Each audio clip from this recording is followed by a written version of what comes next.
Eso a partir de ese momento cambia totalmente la estructura. eh, Ahí está. Cambia totalmente la estructura política, ¿verdad? Siendo el primer gobernador, quedamos en que se funda el Fuerte de Asunción. Después se fundan varias ciudades, en Santa Cruz de la Sierra, San Juan de la Vela, Siete Corrientes, Ontiveros, Ciudad Real, ¿verdad? Bueno, muchas otras ciudades se fundan a partir de Asunción. Y también se funda en 1580 lo que sería la segunda Buenos Aires. Buenos Aires tiene inconvenientes, tienen problemas, ¿verdad? Los indígenas son muy belicosos, muy violentos, entonces los muchachos de Buenos Aires van hacia el norte, se establecen en Asunción. Cuando llega una orden de España, que va a venir un documento, ¿verdad? Llamada Real Provisión del 12 de septiembre de 1537, en el cual decía, ¿verdad? Que si los muchachos estaban reunidos ahí, y Juan de Ayolas no estaba más, o sea, estaba muerto, estaba desaparecido, entre ellos podían elegir por única vez a un sucesor, ¿verdad? Y un jefe. Entonces ellos le eligen Alonso Cabrera, que llevó en ese momento la nota, ¿verdad? El documento, pensaba que le iban a elegir a él, ¿verdad? Porque él era el representante del rey en ese momento, pero no lo hacen. Le eligen a Domingo Martínez Vidal, siendo él el primer gobernador de la provincia del Paraguay. Entonces, a partir de ese momento se produce la conquista de lo que sería Paraguay y sus alrededores, principalmente en el Río de la Plata. Esto dura hasta 1542, cuando llega justamente el segundo adelantado del Río de la Plata, llamado Álvar Núñez Cabeza de Vaca. Recuerden que eso estudiamos en la última clase. A partir de ese momento, él viene ya muy experto, navegante. Ustedes si estudian la historia de él, van a estudiarle también a él en Norteamérica. Él va a navegar la zona ahí de Miami, la zona ahí cerca de Cuba, ¿verdad? Norteamérica, cerca de lo que se conoce como el Triángulo de las Bermudas. Habrán escuchado mucho sobre hablar sobre eso, ahora podemos debatir también sobre el aspecto de ese famoso triángulo que forma Miami, Cuba, ¿verdad? Y Centroamérica, por eso justamente el triángulo y todos los eventos que hay ahí, ¿verdad? Pero una zona netamente en ese momento inhóspita. Después iba a ser cuna, ¿verdad? Y campo de acción de los piratas, a partir del siglo XVI principalmente. Entonces viene él a esta zona, mm, quiere justamente conquistar, quiere que su nombre quede en la historia. Viene a Asunción y le dan actividades más administrativas que otra cosa. Entonces él quiere seguir viajando y deja mucho tiempo el poder aquí. Y entonces acá ya había partidarios de Irala que querían que Irala sea nuevamente el gobernador y querían sacarle a Álvar Núñez porque Álvar Núñez era muy legalista y con él vinieron también muchos religiosos y se maravillaron, para no decir se escandalizaron, ¿verdad? Por la forma en la cual vivían acá los españoles. Había un español y había 7 indígenas a su alrededor. Por eso inclusive se le llama en ese momento, ¿verdad? Para Paraguay el paraíso de Mahoma, justamente asociando a lo que sería la cultura islámica, en el cual aceptan, ¿verdad? Que un hombre pueda estar con varias mujeres. Entonces, todos se le escandalizaron también. Tuvo esa oposición, en el cual también hay un gran incendio en Asunción en ese momento, durante el mandato de Álvaro Núñez. Y también le consideran que Álvaro Núñez llevó una guerra innecesaria, ¿verdad? Los guaraníes, también con los pampi, entonces era una posición muy terrible. Le sacan literalmente el gobierno, luego enjuician, ¿verdad? Y lo llevan nuevamente a España en el primer navío llamado Comuneros, que fue hecho aquí en suelo paraguayo. Entonces él va en esa nave y nuevamente vuelve a asumir ¿quién? Domingo Martínez Irala. Perfecto. ¿Hasta cuándo? Hasta que se le establece un nuevo adelantado del Río de la Plata, que va a ser justamente la persona que vamos a estudiar ahora. Acá ahora voy a compartir pantalla entonces. Vamos a hablar ¿Qué dice hoy, tercer adelantado ya, profe? así mismo, tercer adelantado del Río de la Plata va a ser este personaje, Juan de Sanabria. Ya estaba todo, ¿verdad? Irala ahí gobierna justamente de 1539 a 1542. Hay un break ahí de 2 años, ¿verdad? Porque el 42 al 44, ¿quién gobierna? Gobierna Álvar Núñez. Entonces, hasta 1556 gobierna justamente Domingo Martínez Irala. Y durante esta segunda etapa, el tercer adelantado de Río de la Plata es nombrado Juan de Sanabria. Pero el problema, ¿dónde está? Juan de Sanabria firma la capitulación con los reyes, se prepara todo el viaje, se va a hacer viaje espectacular, se están ya cargando los barcos, ya está toda la tripulación, ya está todo inclusive que ellos van a traer, ¿qué ocurre? Un imprevisto, nunca antes, justamente se realizó esta acción, ¿verdad? Fallece, fallece Juan de Sanabria antes de emprender el viaje, pero el viaje ya estaba todo estipulado que se iba a realizar, ya estaba inclusive ya, como le digo, todas las naves se estaban cargando, fallece. Y acá un hito histórico que muchas veces es olvidado o poco estudiado para la historia del Río de la Plata y por ende esta zona geográfica que es Paraguay, ¿verdad? Y acá las mujeres tienen que alzar un poquito su oído, porque hasta este momento quiero que me nombren una mujer que yo haya justamente hablado sobre ella. ¿Cuál sería? La única mujer que yo hablé hasta ahora, o de la única mujer que yo hablé hasta ahora. ¿Quién sería la única? Bueno, veo, ya hace calor, entonces voy a tomar tereré mientras doy la clase. ¿Qué mujer yo hablé? ¿La reina? Isabel I. Excelente. Perdón, cualquiera puede responder, no solamente las mujeres, pero solamente el más le digo, más por ser mujer, ¿verdad? Solamente por eso, hermano, o sea, por ser mujer, nomás que si alguna de las chicas vio que yo, o escuchó que yo haya hablado de alguna mujer, porque la historia en ese momento estaba escrita netamente por los varones, y las mujeres estaban totalmente, era prohibido, ¿verdad? Que inclusive ellas formen parte de las acciones de un viaje. Y este es un hito muy importante.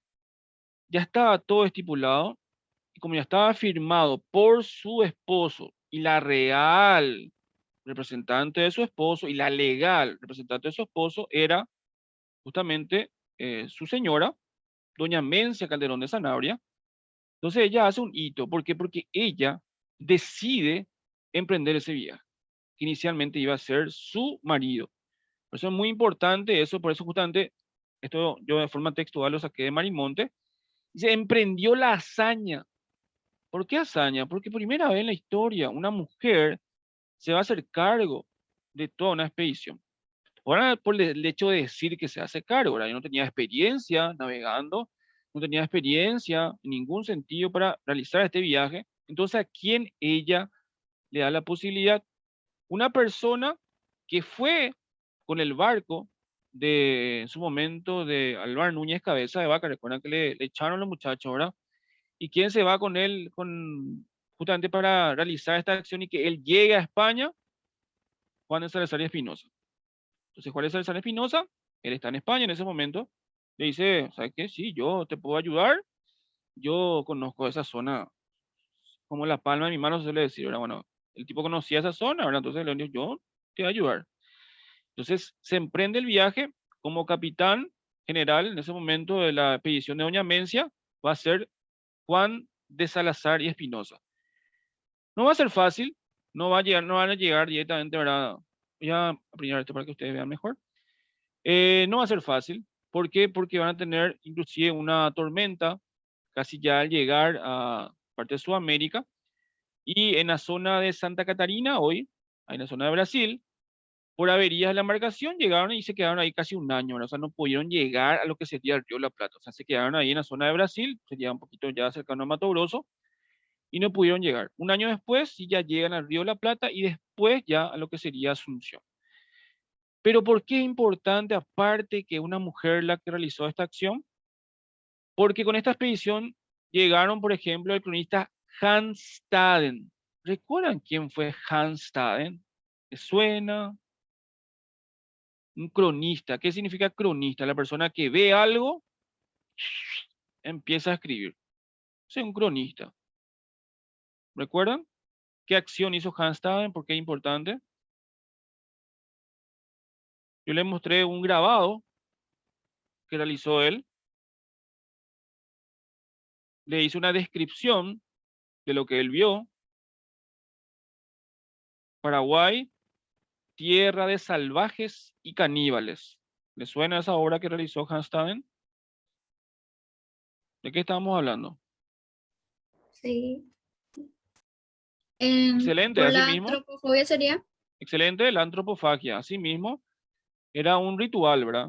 Justamente realizaban los guaraníes. Ese ritual fue descrito y fue hecho un grabado, como indicamos acá nosotros en una de las clases anteriores, por Hans Tade. Entonces, este personaje llega acá, o sea, recién llega acá. Los hermanos Goes, portugueses, introducen el ganado vacuno en la provincia. No sé si existe todavía en la zona de Villamorra. Antes de la pandemia, ahora estaba este restaurante, un toro y 7 vacas. No sé si hoy sigue estando. Anteriormente estaba, antes de la pandemia, no me acuerdo que fui. Después no sé si sigue existiendo ahora. Justamente yo suelo hacer mucho eso, suelo relacionar mucho los nombres de los locales comerciales si tienen alguna importancia histórica, ¿verdad? ¿Por qué? Porque es una forma de decirle a los alumnos que un local comercial tiene un nombre histórico. Por ejemplo, cuando hablemos en su momento de el sucesor, ¿verdad? O el hermano de Napoleón Bonaparte, que le va a poner como rey de España, se va a llamar Pepe Botella, ¿verdad? José I Bonaparte era su nombre, pero los muchachos le van a poner Pepe Botella, ¿verdad? ¿Por qué? Pues los José en España son Pepe, y Botella porque era petizo, petacón y le gustaba el trago, ¿verdad? Bueno, entonces por eso también los muchachos van a ver muchas bodegas llamadas Pepe Botella, que suelo mirar mucho, ¿verdad? Entonces, muchos negocios también te sirven para enseñar historia, aunque ustedes no lo crean, ¿verdad? Entonces, estos hermanos Goes introducen el ganado vacuno. Vacuno. Vacuno, traen un toro y 7 vacas.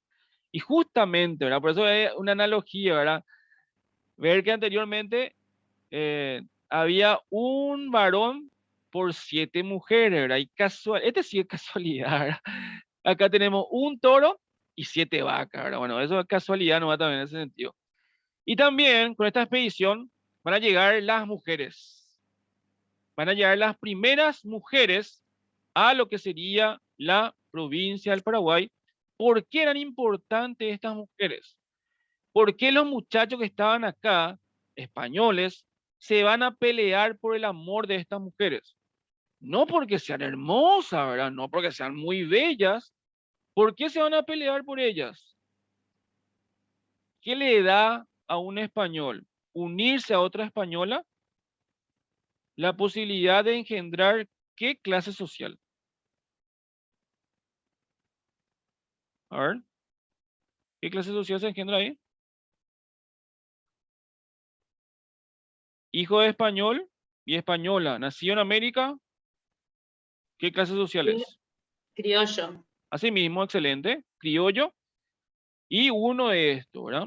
Uno de estos primeros criollos y estas madres que van a llegar acá va a ser Hernando Arias de Saavedra, alias Hernandario, una persona muy importante dentro de no solamente la provincia del Paraguay, también estamos hablando de Entre Ríos, estamos hablando de Santa Fe, estamos hablando allá en la zona de Catamarca, Jujuy, La Rioja, se le conoce a este personaje famoso Hernando Arias de Saavedra. Inclusive he visto, ha pasado un documental argentino sobre él, que inclusive hay un estudio de investigaciones históricas con el nombre de este personaje.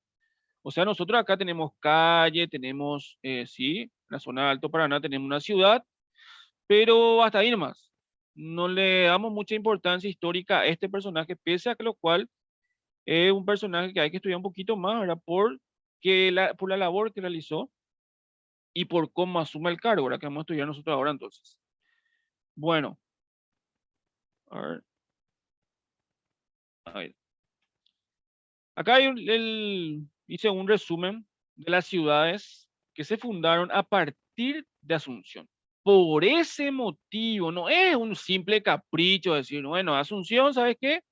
Vamos a darte el mote de madre de ciudades.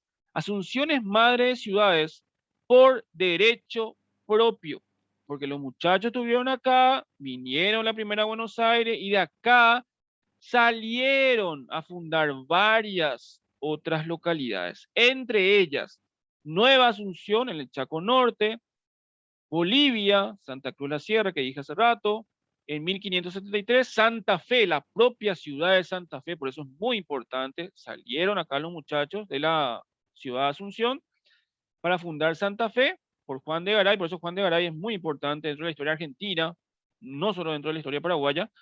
En 1577, Ruiz Díaz Melgarejo funda Villarrica del Espíritu Santo. Ese mismo año también Villa Santiago de Jerez, por Ruiz Díaz de Guzmán. Y el año icónico, ¿verdad?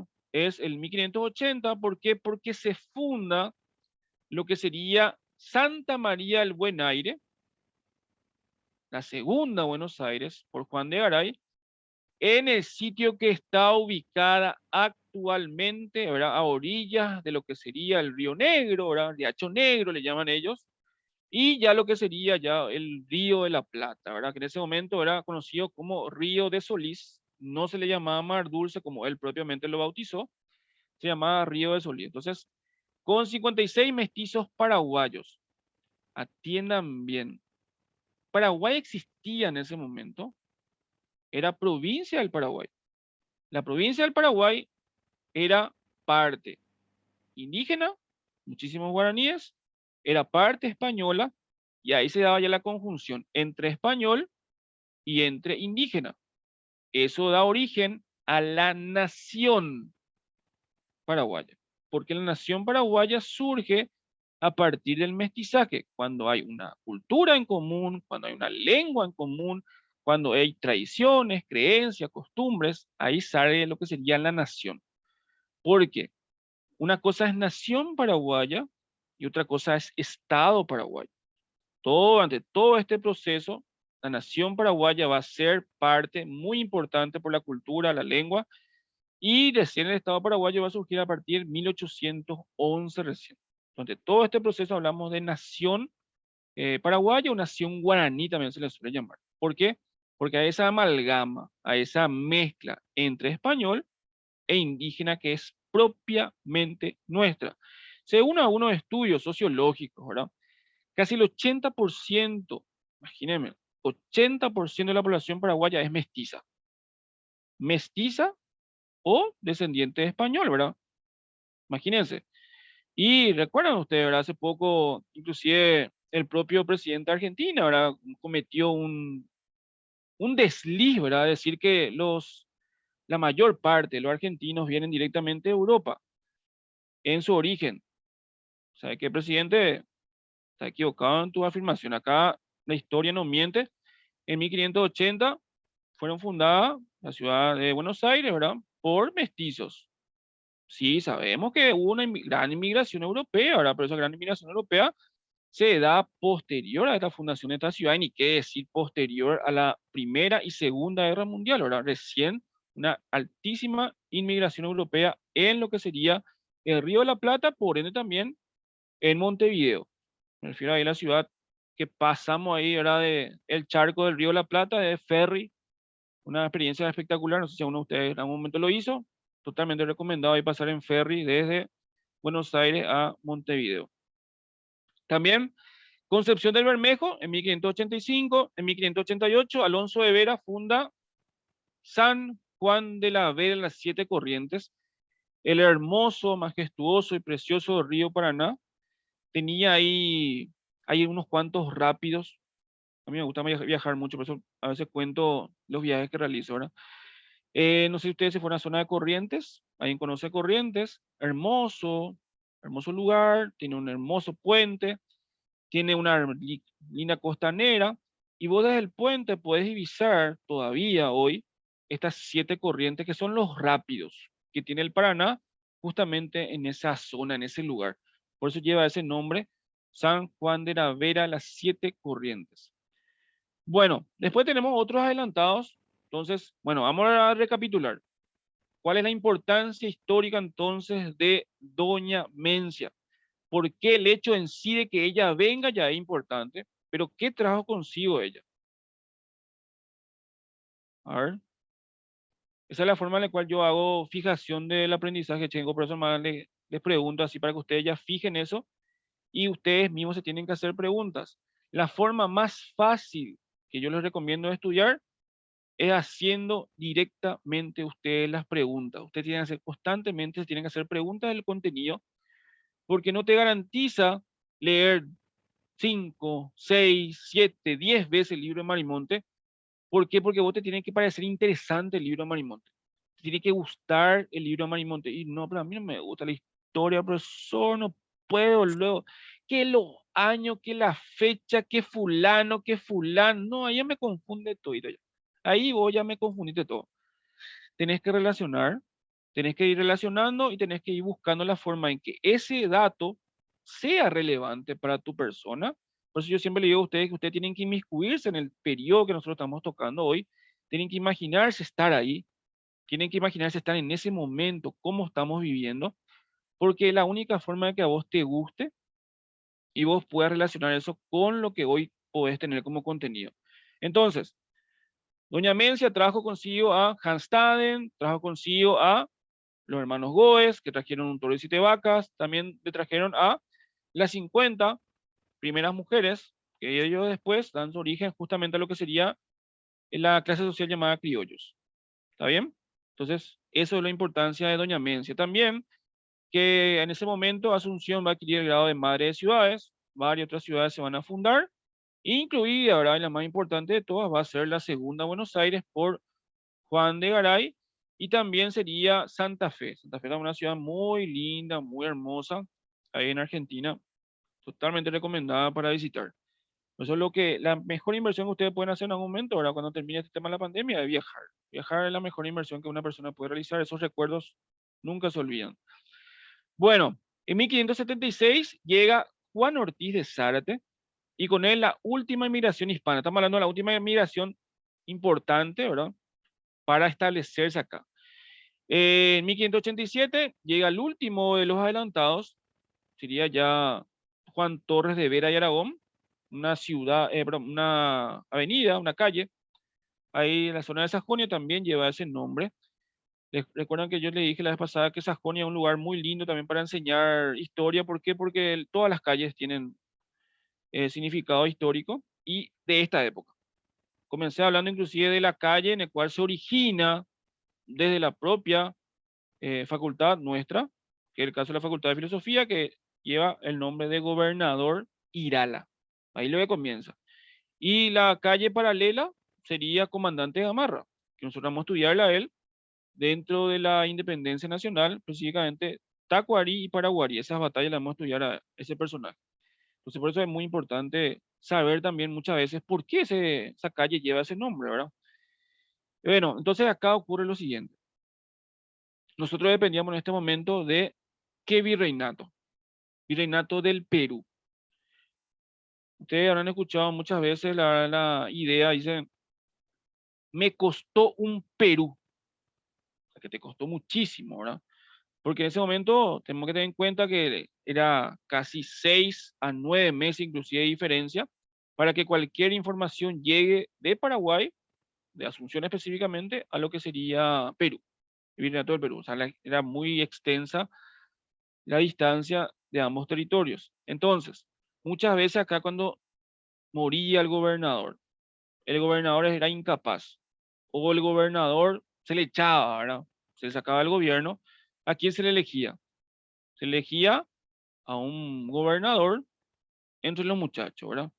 Y ese es el problema. ¿Con qué autoridad la gente acá la elegía? Con una incipiente democracia, por así llamarlo, ¿verdad? Los muchachos van a utilizar por 32 veces, no una sola vez, como decía el documento, la Real Provisión del 12 de septiembre de 1537. Recuerden ese documento, ¿verdad? Al inicio de la clase de hoy le hice acuerdo a ese documento. A ver, ¿qué decía ese documento? Que en ese momento, don Pedro Mendoza le dejó a su lugarteniente, ¿verdad? A Juan de Ayola, estaba desaparecido, entonces, mediante ese documento, los muchachos que estaban ahí, los conquistadores, podían elegir a un representante para que les lidere, para que les gobierne, pero por una sola vez. Y ese documento acá se va a utilizar como una incipiente democracia muchísimas veces. Entonces, ¿por qué? Porque estamos lejos de Perú. Y si vamos a esperar a que llegue la designación real de Perú, acá los muchachos necesitaban ya un líder, ¿verdad? Y por primera vez en todas las Indias va a ser electo de forma interina, acá por los muchachos, ¿verdad? Hernando Arias de Saavedra como gobernador interino. Pero ¿por qué es tan importante, Hernando Arias de Saavedra? Porque todas las Indias, desde México hasta lo que sería Tierra del Fuego, el primero que va a gobernar siendo criollo. ¿Por qué es tan importante eso? Porque solamente los españoles podían acceder a un cargo público, podían hacer un cargo político dentro de la estructura colonial. Por eso es importante este hecho en sí. Y él es una persona ya famosa por ser un excelente administrador, inclusive un abogado sería prácticamente lo que realizaba, ¿verdad? Abogacía. Y él es una persona que inclusive va a crear las primeras leyes a favor del indígena. O sea, se va a preocupar también por el sufrimiento en ese momento de los indígenas. Entonces, él literalmente no estaba mucho acá en Asunción. Por eso, en Argentina se le estudia mucho a él, porque él estaba afincado en lo que sería la zona entre Santa Fe, más Santa Fe en realidad estaba, y de ahí venía y iba y venía, ¿verdad? Entonces, siendo el primer criollo en ocupar ese cargo, no solamente en, vuelvo a recalcar, en el Río de la Plata, en Paraguay, no, en todas las Indias. En 1598 vuelve a ocupar el cargo, ¿verdad? Porque fallece el gobernador Juan Ramírez de Velasco. Se le saca otra vez, ¿verdad? Porque fallece Juan Ramírez de Velasco, entonces nuevamente vuelve a ocupar el cargo él. En 1602 vuelve Hernandari a ocupar el cargo, ¿verdad? Cuando fallece otra vez Valdés. ¿Sabe por qué la gente dice, pero por qué lo que fallece tanto, profesor, si el gobernador era el primer comandante o el primero en batalla contra los indígenas o contra inclusive los bandeirantes? Los bandeirantes eran los pueblos que estaban alrededor, ¿verdad? De lo que sería hoy el imperio del Brasil, ¿verdad? En ese momento el imperio de Portugal. Ellos anexaban los territorios colindantes justamente al imperio de Portugal y se llaman bandeirantes porque ellos actuaban en bandadas, actuaban mediante la fuerza de choque y ellos actuaban con una bandera, ¿verdad? Evidentemente que es la bandera de Portugal, y ellos tenían la bandera y anexaban todo a sus pasos. Todos los indígenas que ellos arrebataban en contra de ellos eran esclavizados, e inclusive ellos llegaron a varios pueblos españoles y los pueblos españoles tenían que enfrentarlos. Muchas veces, la mayor parte de las veces el gobernador moría porque el gobernador tenía que formar parte de ese contingente, no era que tenía que estar lejos ni mucho menos, ¿verdad? No había mucha fuerza de batalla en ese momento, entonces el propio gobernador tenía que liderar esa acción y él tenía que estar presente. En 1603 promulga una ordenanza a favor de los indios en su tercer itinerato, por así llamarlo, pero él no es tan conocido por sus obras. Él es conocido porque durante su mandato, entre 1615 y 1617, se da la división de la provincia gigante de las Indias. Atiendan bien, dentro de esa provincia gigante de las Indias estaba Paraguay, estaba lo que sería Asunción, estaba la propia Buenos Aires, estaba parte de lo que sería Bolivia hoy y parte de lo que sería Uruguay hoy. O sea, la gigantesca, por eso le dice provincia gigante de las Indias. Todo prácticamente la mitad de Sudamérica estaba ahí. La idea era justamente que Paraguay y la del Guairá, ¿verdad? Sean dos gobernaciones. Paraguay por una parte y Guairá por otra parte. Pero el virrey del Perú, Marqués de Montesclaro, no le gustó tanto la idea. Prefirió juntar Guairá y Asunción en una provincia, lo que sería la provincia del Paraguay, y otra con Buenos Aires como centro. Y ahí comienza nuestro inconveniente, porque al tener a Buenos Aires como centro, una provincia totalmente ya autónoma, me refiero a autónoma ya a la provincia gigante de las Indias, Paraguay pierde, pues específicamente Asunción pierde su hegemonía geopolítica. O sea, esa hegemonía de madre de ciudades pierde Asunción en este momento con este desmembramiento en la provincia gigante de las Indias. Ustedes habrán escuchado el mito, ¿verdad? Que dice Paraguay tenía salida al mar. ¿Han escuchado eso, verdad? Paraguay llegaba al Océano Atlántico. ¿Han escuchado eso, verdad? ¿Alguien escuchó eso? En las redes sociales se suele decir eso, ¿verdad? Pero ese mapa que se muestra en las redes sociales es un mapa de la provincia gigante de las Indias, que formaba prácticamente toda Sudamérica y no es solamente Paraguay. No es solamente la provincia del Paraguay, eso hay que aclarar ya directamente hoy para que usted no le confunda. Y también esa esencia de nación todavía nosotros no teníamos. O sea, no teníamos todavía esa esencia de nación. Sí, ya en la amalgama, ¿verdad? Indígena española ya se estaba estructurando, ya había creencias, tradiciones, costumbres en común, como le dije, ya había, pero esa esencia de Paraguay en sí todavía no estaba como, para poner un ejemplo de que nosotros nos arrendamos mucho por la tierra. Entonces acá, ¿qué proceso termina? En 1617 termina el periodo de la conquista. Termina con este desmembramiento de la provincia gigante de la India, el periodo de la conquista. ¿Por qué? No va a ser conquista, porque ya no va a venir más ninguno.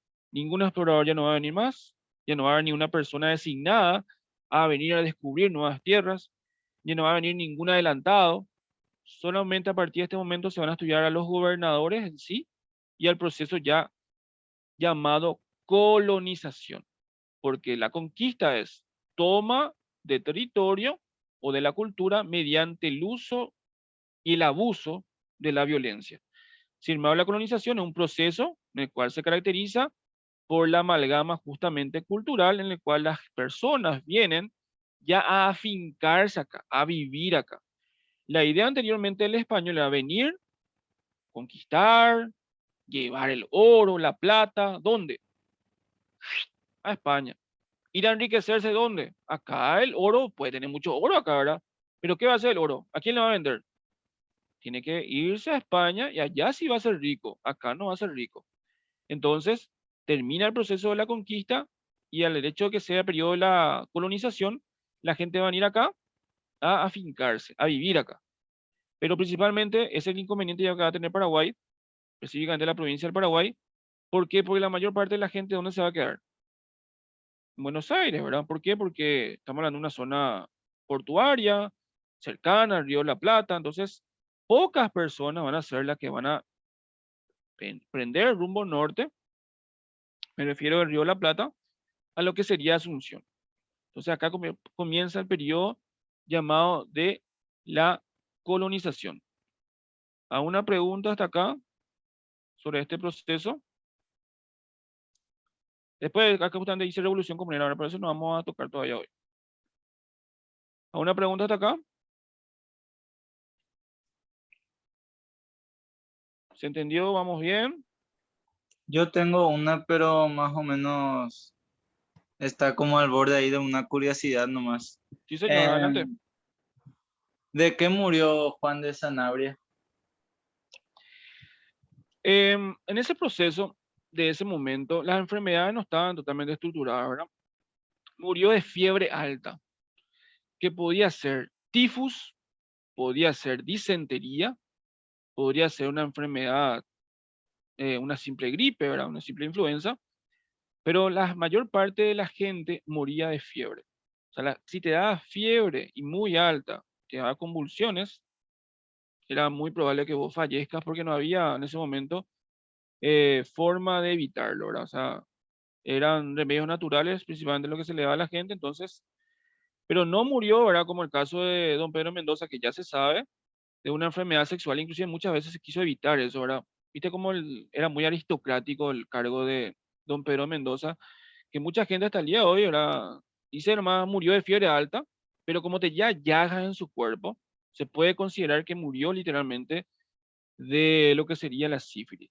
Su cuarta etapa, ¿verdad? Bueno, cuando te aparecen llagas ya en todo el cuerpo, ¿verdad?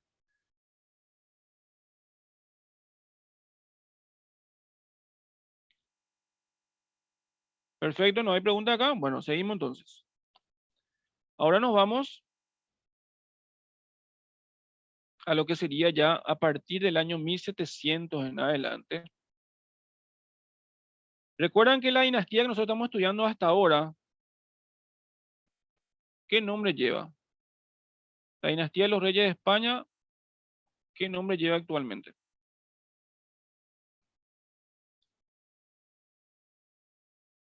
A ver.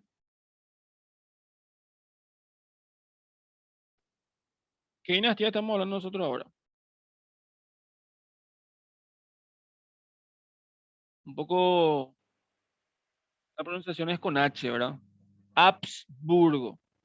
Todos los reyes hasta el año 1700 van a ser de los Habsburgo. Bueno, yo ahora voy a presentarle a ustedes el proceso que viene después. Ya dentro de la colonización de Paraguay, después vamos a entrar otra vez a los gobernadores, pero quiero que ustedes entiendan esta parte. Comienza el año 1700 en Europa, por donde también en las Indias, y va a haber un inconveniente porque el rey de España, llamado Carlos II, el tipo se le considera un rey inútil y mediocre. Qué fuerte, profesor, ¿por qué así le tratan a la gente, verdad? ¿Por qué le considera al rey así? No, no, yo no, ¿verdad? La historia, ¿por qué? A ver, ¿por qué se le puede considerar un rey inútil y mediocre?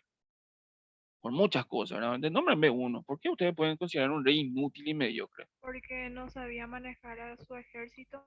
Excelente. Por ende, no tenía autoridad. ¿Y por qué no tenía autoridad el rey?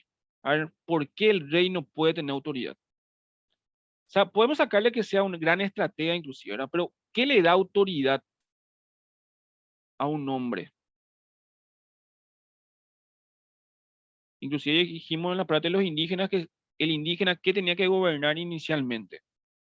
Su familia, ¿verdad? Por ende, este rey, ¿qué ustedes piensan entonces? ¿Por qué un inútil? ¿Por qué un mediocre? Porque no tuvo hijos. Excelente, así mismo. Era, no se podemos decir, ¿verdad? Evidentemente era estéril, ¿verdad?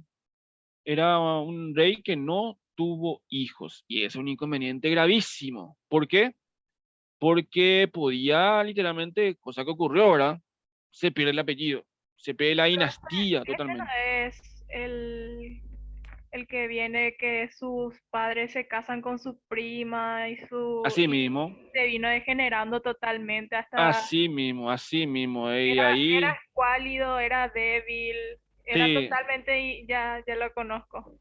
así mismo. Ahí inclusive era, se puede considerar que era un ser que se enfermaba todo de balde, ¿verdad?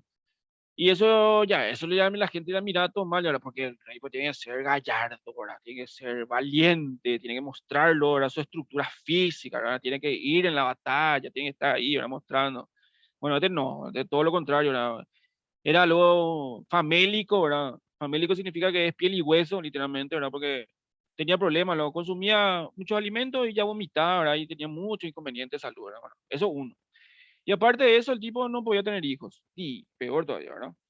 Entonces, ¿qué pasaba ahí? La dinastía corría peligro y hay muchísimos casos en la historia, ¿verdad? Que si, por ejemplo, llegara a ocurrir esta misma acción, si el rey era inteligente y por ende la reina también era inteligente, ¿cómo se puede esconder esto? Se puede esconder porque evidentemente en muchas partes de la historia el rey va a ser estéril, ¿verdad? O sea, no va a poder tener hijos. Entonces, ¿qué ocurría? En muchos casos, que era secreto de Estado, ¿verdad? La reina, sin consentimiento de su esposo, se metía con un esclavo. Se metía con un esclavo, tenía relaciones sexuales, ¿verdad? Evidentemente, se producía la concepción, ha nacido, ¿verdad? El rey. Primeramente, ha sido concebido, ¿verdad? El heredero, ¿verdad? Bueno, porque la mujer, pues, en ese momento la reina tenía que demostrar que estaba embarazada y todos los muchachos, ¿verdad? Y los cortesanos, farra, ellos querían farrear, ¿no? ¿Verdad? Farra, entonces, mostraba, era eh, ellos hacían tipo, no quiero ser muy específico, ¿verdad? Perdón si están comiendo, pero por el orín, ¿verdad? Por el color del orín, ahí la mujer, ¿verdad? Hacían tipo unos cuantos análisis muy empíricos, no quiero ser muy específico, por eso hasta ahí no me voy a contarle, pero así se sabía, ¿verdad? Que estaba embarazada la mujer y después ya cuando nacía, ¿verdad? Era el príncipe. ¿Por qué? Porque el esclavo no estaba más existiendo, ¿verdad? Evidentemente ya le asesinaron, ¿verdad? Entonces, ese es un ejemplo de muchísimos casos. ¿Por qué? Porque era muy importante que el hombre tenga autoridad. Entonces, el hombre, ¿cómo tenía autoridad? Teniendo su dinastía, teniendo hijos. Entonces este rey va a ser Carlos II, muere, no dejando descendencia, y ahí va a haber un inconveniente, ¿verdad? Porque la dinastía de los Habsburgo va a desaparecer y Carlos II había dejado un testamento, ¿verdad? Por el cual nombraba un heredero. ¿Quién? A su primo. Su primo es Felipe de Anjou. Felipe de Anjou es perteneciente ya no a la dinastía de los Habsburgo, ya es perteneciente a la dinastía de los Borbones. Me refiero a los Borbones franceses. Y ahí va a haber un inconveniente. ¿Por qué? Porque de una dinastía netamente española se va a ir a una dinastía francesa. Los propios españoles no van a querer eso. Entonces se va a una guerra de sucesión. Inclusive las propias potencias europeas van a estar en contra de esto. ¿Por qué? Porque Francia y España van a formar un conglomerado, ¿verdad? Prácticamente de países. En ese momento un conglomerado de colonias, porque eso es lo importante, de tierras. Entonces los otros países estaban en contra de. La propia España va a hacer una guerra de sucesión, ¿verdad? Española, porque van a querer estar en contra, algunos de Felipe de Anjou, otros están a favor, ¿verdad? Esto va a finalizar en 1713 con el Tratado de Utrecht, en el cual va a quedarse Felipe de Anjou como rey de España, como Felipe V, asume el reinado de España y que dejan a los Habsburgo. Los Habsburgo se quedan con lo que sería Países Bajos, me refiero a Holanda, Dinamarca, Noruega, toda esa zona era de los Habsburgo. Cerdeña, una isla muy hermosa, Milán y Nápoles, pero Milán y Nápoles no son de Italia, ¿sí? Italia, durante todo este proceso, inclusive recién en parte del siglo XIX y partecita del siglo XX, recién se unifica.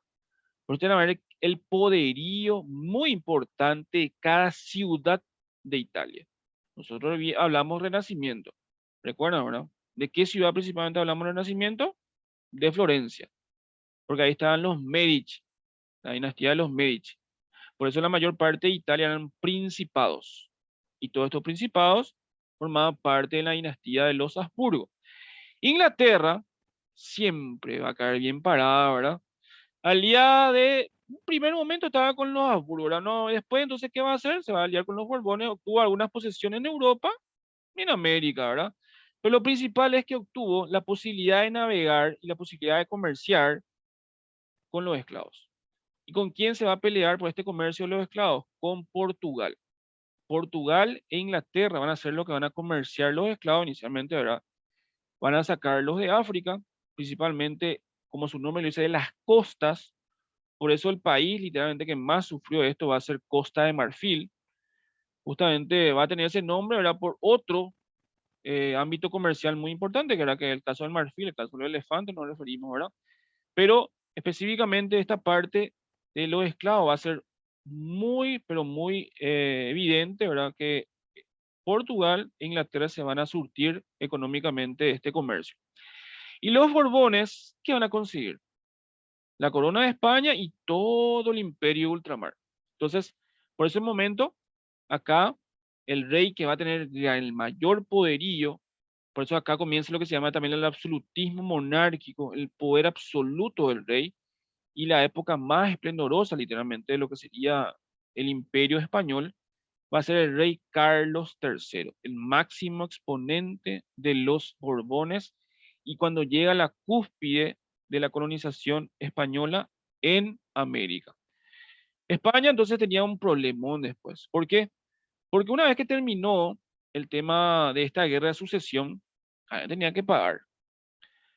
Por eso no sé si una vez ustedes, a mí me acuerdo en chico en séptimo grado, me preguntó, profesor, estudiando toda esta parte, estudiando todo lo que nosotros estamos viendo, y que España ya llegó en 1492 a esta zona, a este territorio, y estamos hablando ahora del año 1700, ¿por qué España no es la mejor corona, no es la corona más rica de todo el mundo con todo el oro, plata y metal que sacó de estas tierras?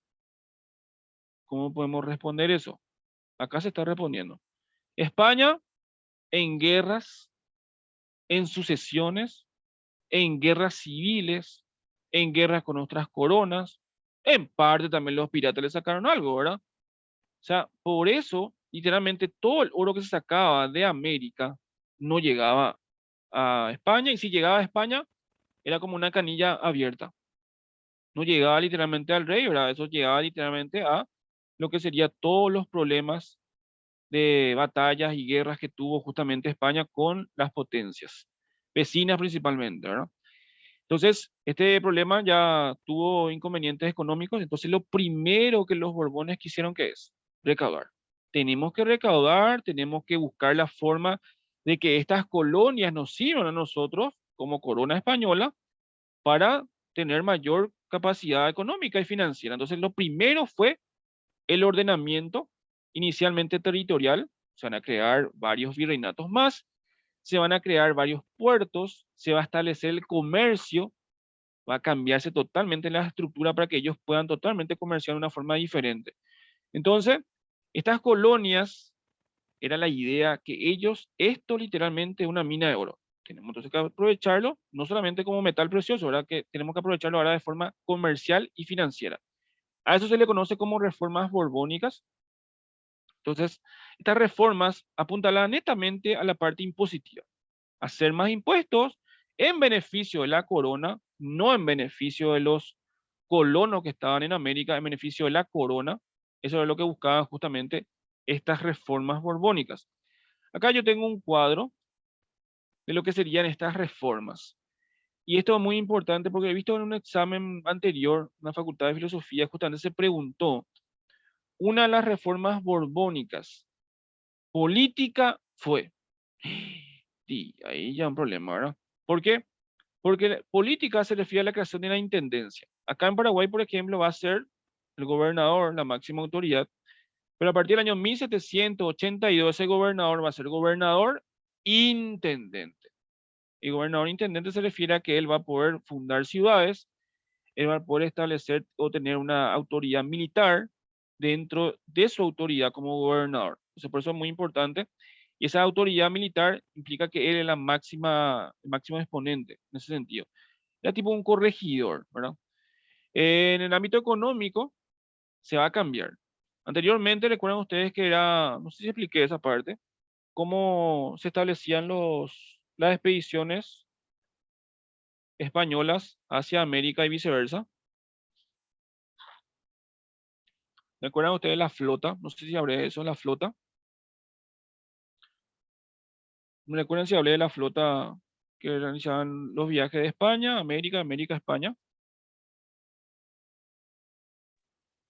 ¿Hablé de eso o no? Un Sí, un poquito. poquitito. Bueno, entonces a rememorar.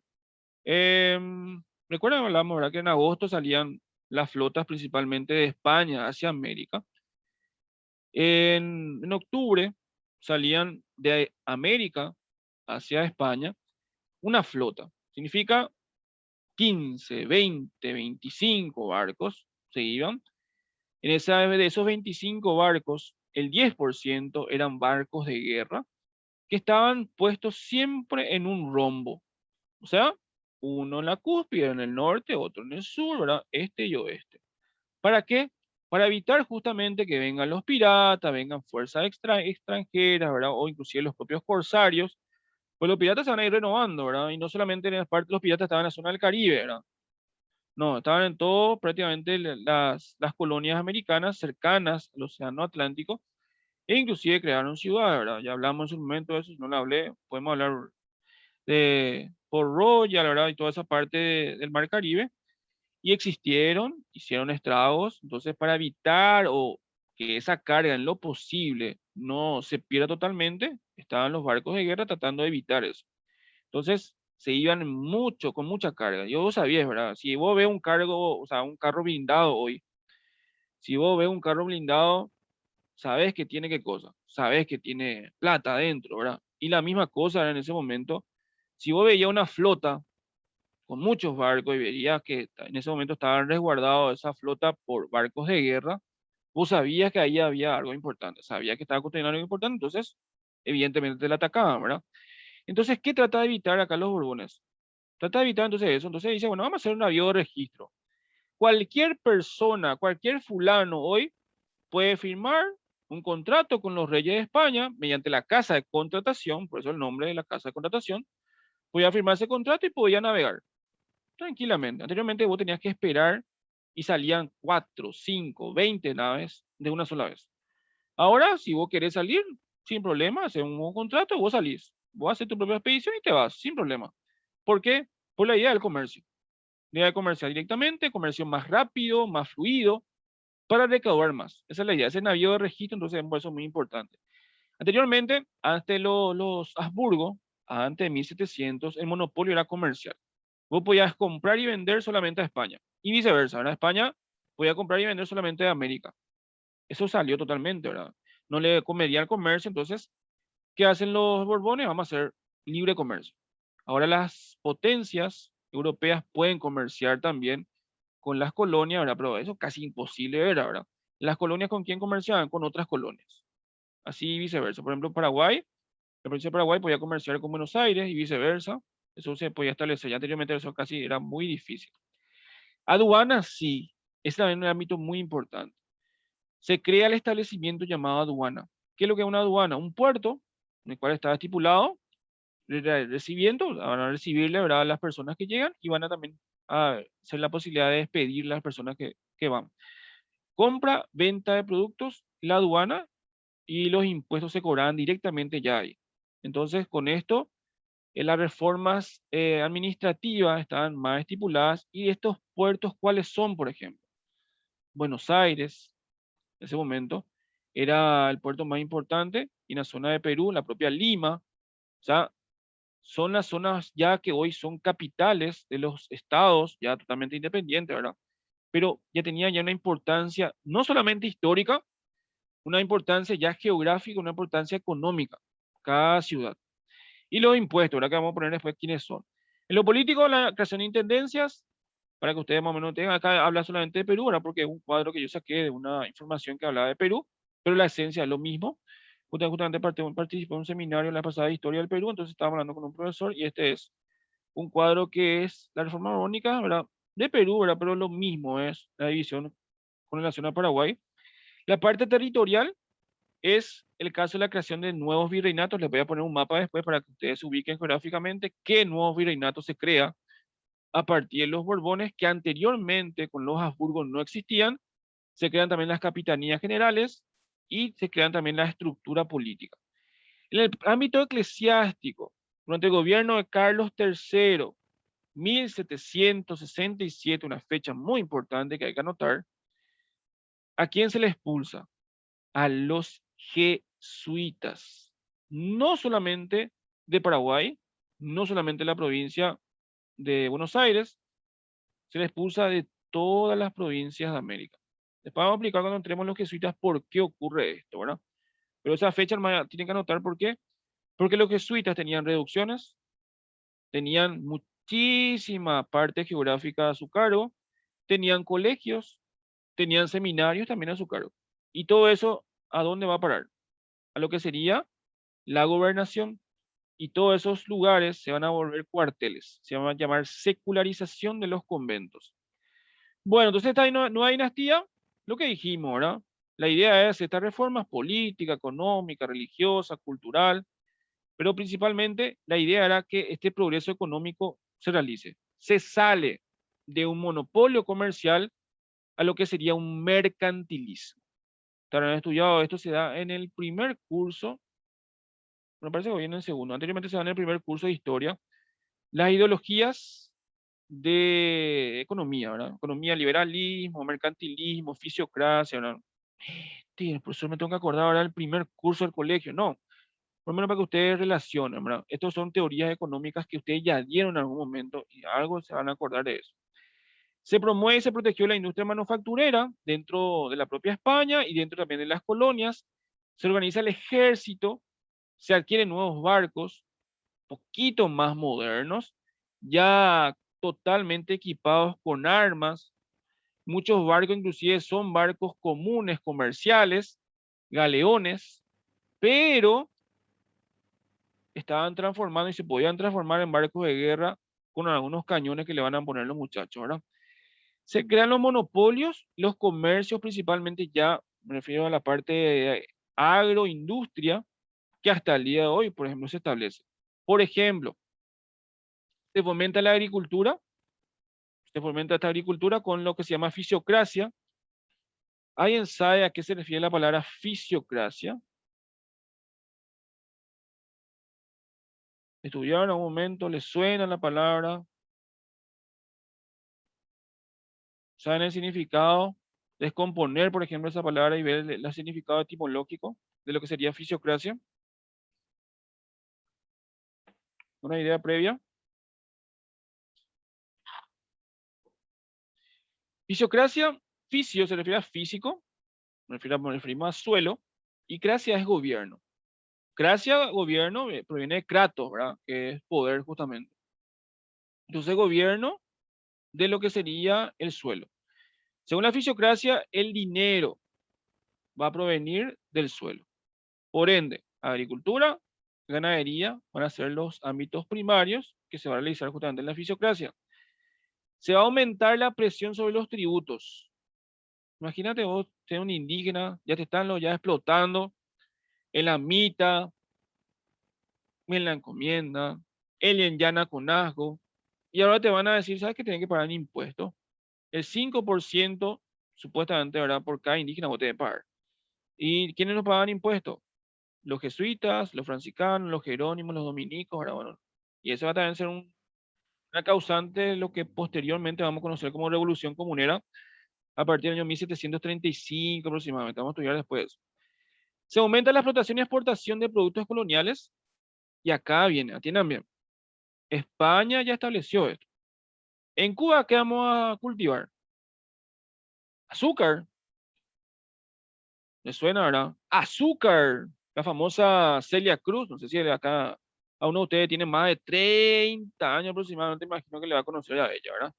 Celia Cruz, una cantante cubana, muy conocida, pero casi toda su vida estuvo en Miami, ¿verdad? Cuba, azúcar. Cacao, Venezuela. ¿Qué es cacao? A ver, ¿alguien sabe qué es cacao? Imagino que sí, ¿verdad?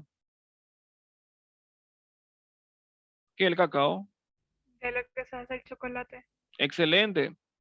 El chocolate, el chocolate, viene de la región justamente de Francia. El chocolate inicialmente, bueno, voy a salir un poquito de contexto, ¿verdad? Solamente para terminar la idea.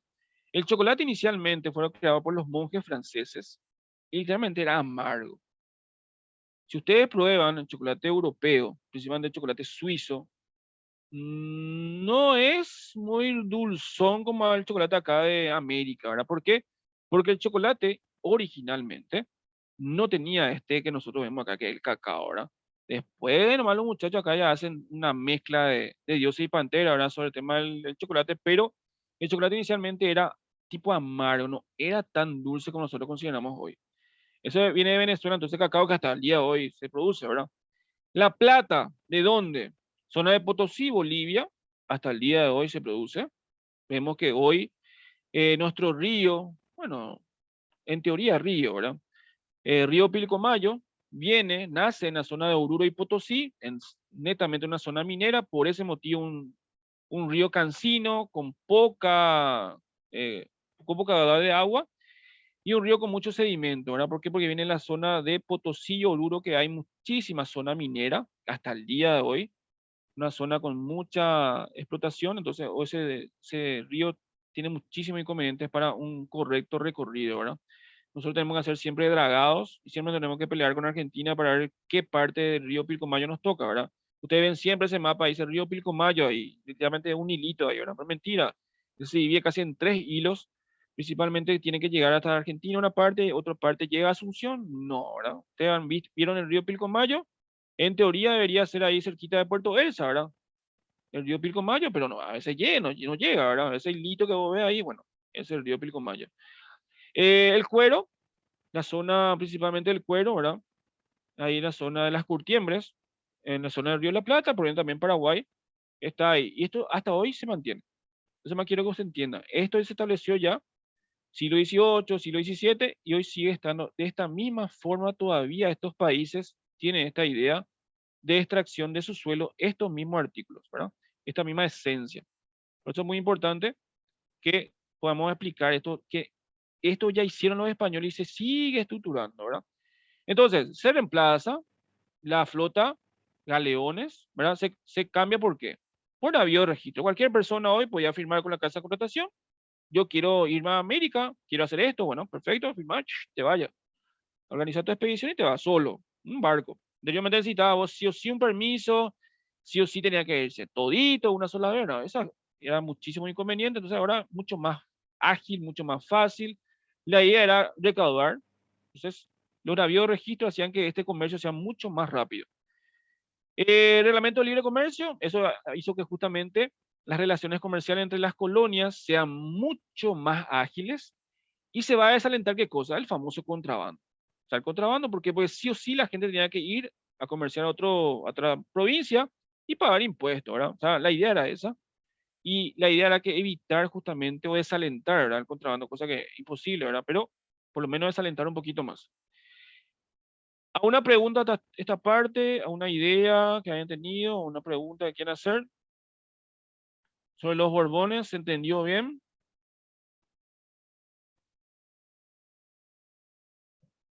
Escucho un ratito si hay preguntas sobre esta parte para entrar a lo que sería la economía y la cultura durante la época colonial.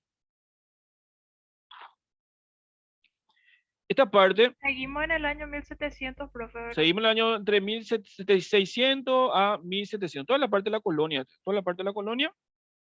Atiendan también, este libro no es de Marimonte, así que no se asusten porque no van a encontrar directamente lo que sería Marimonte acá. Este libro está sacado de lo que sería este libro que tengo acá. Permiso un ratito. Que este, de Julio César Chávez, que está también como biografía básica de ustedes. Está también el libro de Historia de la Conquista, de Efraín Cardoso, Paraguay de la Conquista, Paraguay Colonial, que es un libro muy lindo para leer, de Efraín Cardoso también. Pero ¿por qué esos libros no está directamente para que ustedes? Porque son muy largos, son muy específicos. Por eso ustedes se van a confundir mucho si leen esos libros ahora, al menos para el ingreso, ¿verdad?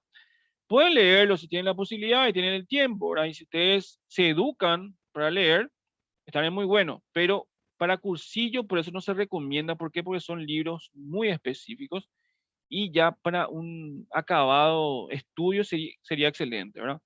Pero por eso yo estoy entresacando algunas informaciones de estos libros para que ustedes también tengan esta información y ustedes también puedan acceder a ese conocimiento. O sea, no hace falta que ustedes compren esos libros o puedan leer esos libros, porque el libro de Marimonte es el libro base, ¿verdad? Pero si quieren conocer un poquito más, depende ya de cada uno, ¿verdad? Y si tienen la posibilidad y tiempo para leer, porque muchas veces ustedes pueden comprar el libro, ¿verdad? Pero no es que el libro tiene que estar ahí hermoso, precioso, brillante, ¿verdad? Vos le ilustras todo y sale, vos le ves tu cara ahí, ¿verdad? ¿Por qué? Porque tiene un espejo ahí. Eso significa que nunca leíste, ¿verdad? Eso significa que tu libro es de adorno. No es para solamente poner en tu biblioteca, es para que vos puedas en algún momento tocarle y subrayarle, ¿verdad? Bueno, cada uno tiene su técnica de cómo lee, ¿verdad?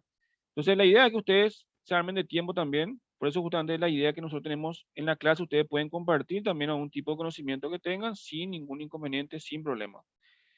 Bueno, justamente hablando de tema de la lectura, justamente el tema de la cultura, vamos a ver la educación en la época de la colonia. Una vez que llegaron ellos acá, en la zona de la provincia, principalmente en la zona del Río de la Plata, después provincia del Paraguay. Por ejemplo, lo que hizo Irala van a ser las primeras escuelitas. En las escuelitas de Irala sí lo se conoce. Las escuelitas de Irala lo que él estableció fue inicialmente saber leer, saber escribir. Hasta ahí. Esa es la educación básica. Casi durante 200 años en Paraguay fue saber leer, saber escribir. ¿Y quiénes sabían leer y sabían escribir? Solamente los españoles. Todavía no estaba habilitada la educación para los criollos. Imagínense, solamente aquellos criollos ya de clase pudiente sabían leer y sabían escribir. Después recién. Por eso Hernán Darias también fue un caso un poco sui generis, era un poco raro, ¿verdad? ¿Por qué? Porque muchos criollos tampoco sabían leer y escribir. O sea, no era para todos. ¿Por qué? Porque dependía de cada zona geográfica. Por iniciativa de los vecinos, y con la ayuda del cabildo se iban realizando, ¿verdad? Varias escuelas, porque los maestros de primeras letras era muy elemental la educación. ¿Cómo se enseñaba? ¿Cómo ustedes creen? ¿Cómo se enseñaba en la Edad Media? Tipo catecismo, ¿verdad? Tipo un libro base, y de ese libro, bueno, lee este libro y ya está, ¿verdad? O sea, leer y escribir. Por eso se llama con catecismo. El propio Luis Bolaños, ¿verdad? País Bolaños va a establecer un catecismo en guaraní en el año 1603. Después eso se va a trasladar a todo ya Río de la Plata, en el cual le debemos a él que nuestra dulce lengua guaraní sea idioma. ¿Por qué? Porque una lengua, como su nombre lo indica, ¿verdad? Lengua es oral. Esta lengua se vuelve escrita cuando se establece, nosotros hablamos y empezamos a escribir. Ahí se vuelve idioma. Entonces nosotros le debemos muchísimo a los lingüistas franciscanos y jesuitas, ¿verdad? Sobre ese aspecto. Entonces, la doctrina cristiana se le enseñaba y estaba reservada casi exclusivamente para los españoles y después para los criollos, solamente varones. Las mujeres no van a estudiar, ¿verdad? Posteriormente en las casas de los conventos, pero máximo debería escribir, y eso ya era mucho. Solamente la familia de los criollos y los españoles, en caso de las mujeres, pero posteriormente. Y muchas mujeres inclusive era considerar un desacato prácticamente el hecho de estudiar. O sea, no tenían la idea de que la mujer estudie en ese momento. Félix de Azara va a ser un naturalista, va a ser un científico, va a ser un geógrafo también, que va a venir acá a la zona de, inicialmente Río de la Plata, después Paraguay, para hacer estudios principalmente de zoología, ¿verdad? Después de botánica, pero no se le conoce tanto por eso, se le conoce también porque va a establecer un censo, el primer censo acá en la provincia del Paraguay, y va a quedarse a establecerse también para el ámbito eh, historiográfico, por así llamarlo. Va a hacer varios libros sobre lo que él ve, o sea, es tipo un cronista más, ¿verdad? Entonces él afirma que el sistema educacional paraguayo era superior al Río de la Plata. ¿Por qué? Por su organización en escuelas y por su organización tipo el sistema lancasteriano. El sistema lancasteriano es el sistema en el cual el mejor alumno, el alumno más, no el mejor alumno, sería el alumno más aventajado, mejor me expreso de esa forma, el alumno más aventajado es el alumno que le enseña a los demás. ¿Les suena eso a ustedes? Yo soy testigo que muchos de los alumnos, ahora a nivel medio al menos, sabe un poquito de matemáticas, sabe un poquito de física, agarra el marcador, empieza, ¿verdad? En la pizarra de hacer los ejercicios, le empieza a aplicar a todos sus compañeros, sabe todito, ¿verdad? Espectacular, excelente cómo explicas. Y después en el examen, ese que explicó, ese que sabía todo, ese que dominó todo, saca 2. Y el que estudió, ¿verdad? El que le explicó nomás, saca 5. Eso es lo peor, ¿no? Pero suele pasar eso. Pero ese es el sistema lancastellano, el más aventajado, el que conoce más, el que sabe explicar, le ayuda a los muchachos, a los demás, para empezar a estudiar. Entonces, ¿el problema cuál era? Saber leer, saber escribir, ahí nos quedamos. La enseñanza superior en Paraguay solamente era un solo lugar. El famoso Colegio de la Asunción o Colegio Jesuita. Ahí era el único lugar donde los muchachos podían estudiar acá en Paraguay, un llamado estudio secundario, por así llamarlo, tipo un colegio. Pero como dice colegio secundario, colegio de los jesuitas, era un colegio tipo seminario, ¿verdad? Y después vamos a estudiar el famoso Colegio Real Seminario de San Carlos. Literalmente, tipo, su nombre lo dice, era seminario, es donde se van los sacerdotes a hacer sus estudios preliminares para posteriormente tener el título de licenciado en teología, ¿verdad? O ser sacerdote. O sea, lo mismo era prácticamente acá. Nuestro país quedó con un déficit muy grande posterior a este hecho que estudiamos hace ratito, la expulsión de los jesuitas de no solamente el Río de la Plata, ¿verdad? De todas las Indias. Les vamos a aplicar el motivo, razón, circunstancia de esto. Bueno, seguimos el año 1700, nos vamos un poquito más. Lázaro de Rivera, también un gobernador que hay muchas calles ahí en la zona de Sajonia, una extensión muy larga, una calle paralela a la avenida Carlos Antonio López que lleva también su nombre, Lázaro Rivera. Lázaro Rivera Los Monteros, gobernador, intendente. A ver, ¿a partir de qué año era gobernador intendente de Paraguay? 1782. Entonces, todos los gobernadores a partir del año 1782, por ende, hasta 1811, van a ser gobernadores intendentes. Se hace un título más, un cargo más que se le va a anexar. Propone al Cabildo un proyecto, ¿verdad? En el cual, bueno, vamos a tener como que hacer un poquito más la educación. La educación es muy básica. Tenemos que extender un poquito más. Bueno, según él, entonces, él les quería extender esa idea de educación no solamente a los españoles, no solamente a los criollos, también a los indígenas y por ende a los mestizos. Era, la idea de él era una escuela central de con que van a irse los primeros o los mejores estudiantes de todas las reducciones jesuíticas. Imagínense, tipo un colegio de los mejores, los tipos superdotados, lentos, ¿verdad? Ahí se van a ir y van a estudiar los indígenas, los mestizos, los pardos, e inclusive los mulatos, zambos, me refiero a las clases sociales más no privilegiadas, ¿verdad? Las clases sociales no privilegiadas de toda la colonia y van a estudiar ahí. Pero, ¿cuál es el problema? Excelente la idea, espectacular, ¿verdad? Pero quedó ahí. Quedó ahí, ¿por qué? Porque era imposible hacer esa idea, porque la clase social era muy radical, era una clase social totalmente inamovible, la estratificación no era movible, si vos nacías mestizo, no podías tener movilidad social, ni qué motivo también para decir mulato, ¿verdad? O sambo, era imposible eso. Sí, ya apliqué la clase pasada, yo creo que ya expliqué esa parte de las clases sociales dentro de la colonia. Bueno, este colegio de la Asunción entonces, ¿colegio jesuita o colegio de la Asunción? ¿Por qué se llama así? Porque estaba afincado en lo que sería parte del microcentro de la ciudad de Asunción. Ahí estaba afincado este colegio. Era muy importante, ¿por qué? Porque el primer colegio, por así llamar, o sea, el primer lugar donde no solamente se va a enseñar a escribir y a leer, se va a enseñar un poquito más, una materia un poquito más elevada, ¿verdad? En profundidad y en conocimiento.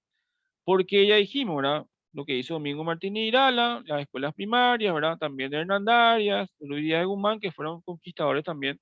Luis Díaz de Guzmán, dijimos que varias ciudades también van a ser conquistadas y van a ser creadas también por él. En el colegio jesuita funcionaban las escuelitas, entonces hasta ahí quedaban, ¿verdad? Pero el problema, ¿dónde está? Que estas escuelitas y otras 50 más, solamente se le enseñaba a leer, escribir. Y Hernandarias, ¿qué dio de énfasis? ¿Por qué también es recordado dentro de la cultura paraguaya?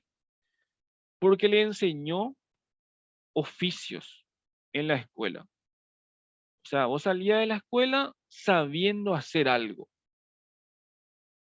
No sé si, por eso pregunto, ¿quién acá tiene más de 30 años? ¿Hay alguien más de 30 años en la reunión? No, perfecto. ¿Por qué pregunto esto? Porque lo que tiene más de 30 años, en el colegio había una materia que se llamaba taller. Se llamaba taller la materia.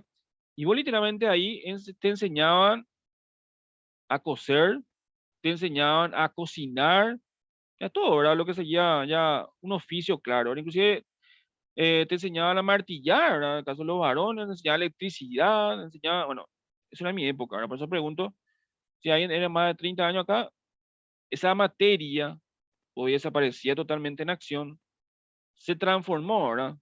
Hoy se llama trabajo y tecnología, bueno, pero en mi época, por ejemplo, me enseñaron, ¿verdad? Es que yo sepa ya otro tema, ¿verdad? Pero me enseñaron ñandutí, encajeyu, me enseñaron. No sé si a uno de ustedes se le enseñó eso en la escuela, ¿verdad? Pregunto.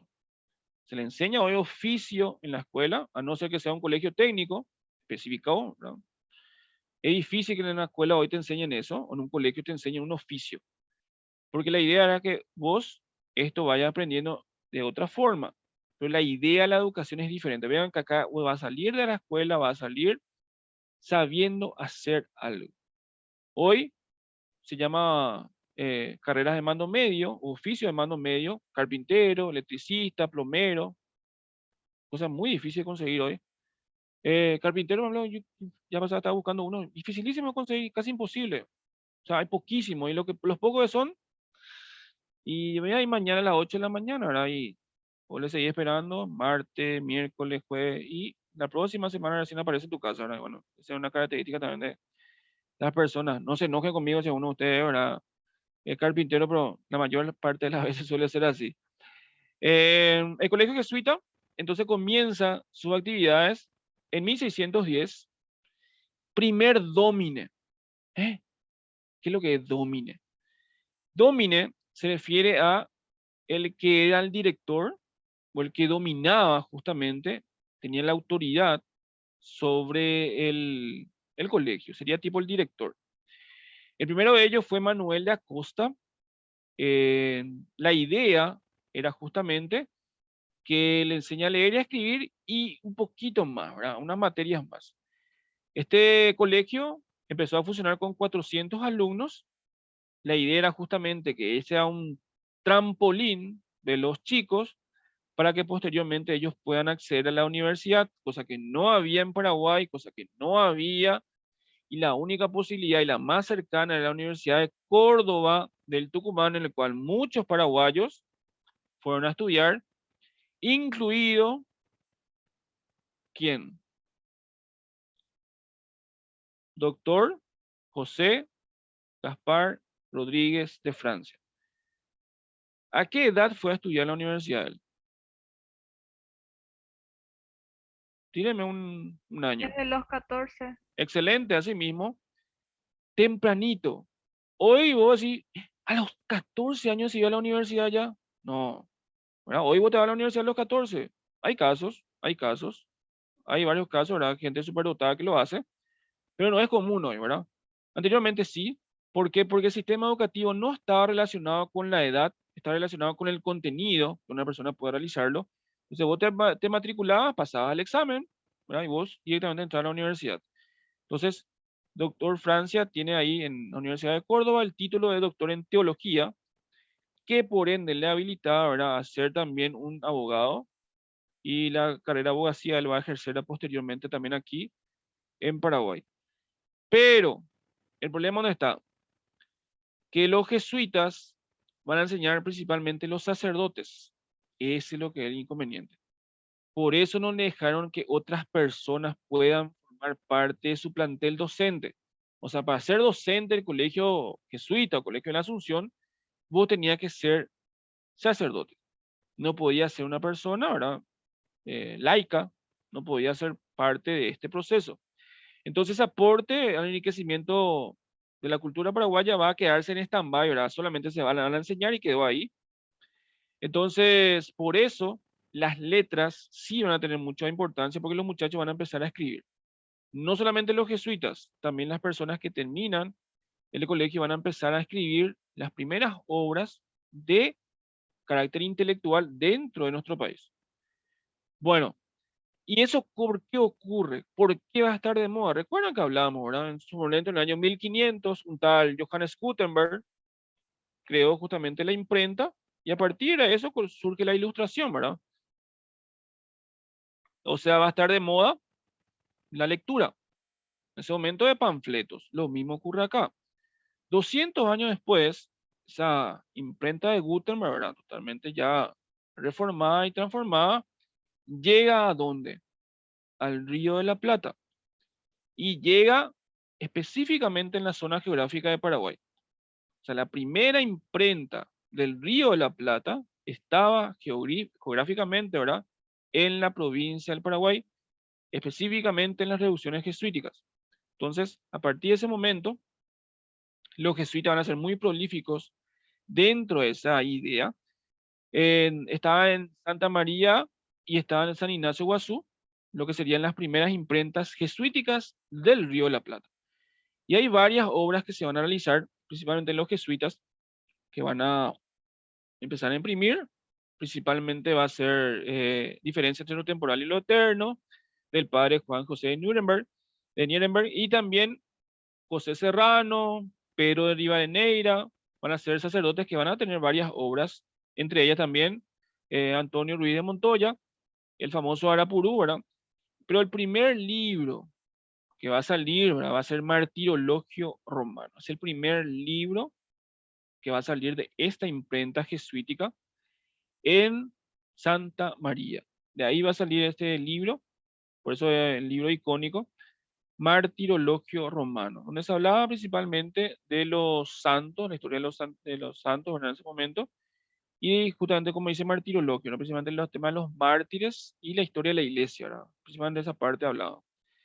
El año, acá justamente, ¿verdad? En 1700 imprimió el Martirologio Romano, luego aparece su segundo, ¿verdad? Para así llamarlo, segundo capítulo del Martirologio Romano, que es Vida de Santos, anexo, ¿verdad? Esa historia, como ven, la historia de la Biblia, pero contaba la historia de la Iglesia Católica, ¿verdad? En ese sentido, en varios títulos más, entonces los muchachos van a poder ya leer de una forma fácil, de una forma inclusive con más acceso y menos costo, ¿verdad? Por el tema de que ya no hace falta que esperen cuando se hace un libro, ¿verdad? Cuando se estructura un libro que tarda muchísimo tiempo, de 6 meses a un año. Ahora, rápidamente, esto hace que la difusión de la cultura sea muy específica y por eso comienza ya la cultura a ser parte esencial de la gente aquí en la zona del Paraguay y la gente va a querer aprender a leer y escribir. ¿Por qué? Porque ve que otras personas lo hacen. Por eso muchas veces es importante la biblioteca en un colegio, en una facultad, universidad, porque cuando vos ves que otra persona está leyendo, se contagia. Eso se ve ya desde años antiguos, ¿verdad? Cuando vos le ves a una persona leyendo, vos, ¿qué es lo que vos estás leyendo? ¿Qué es lo que estás haciendo? Y inicialmente comienza como una curiosidad, ¿verdad? Después vos ves y empezás también a leer. La misma cosa que un periódico, ¿verdad? Que esté en un local comercial.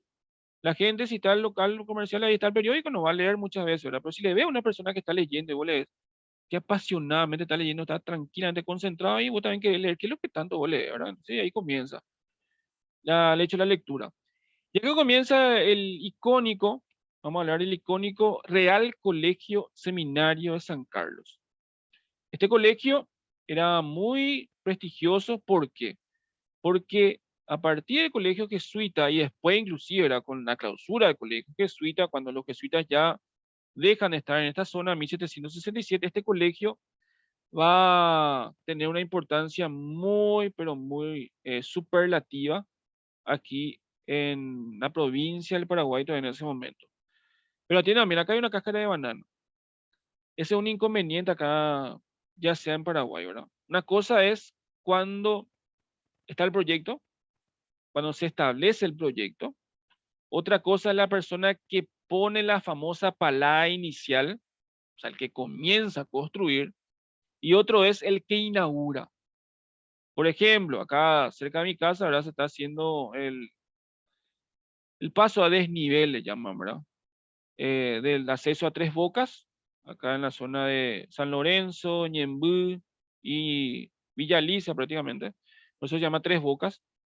Se está haciendo, ¿verdad? Entonces, ahora el que comenzó ese fue Marito, ¿verdad? Él puso la palabra inicial. El que va a inaugurar, no creo que sea él, ¿verdad? Aunque dicen que va a tardar 2 años, pero no creo.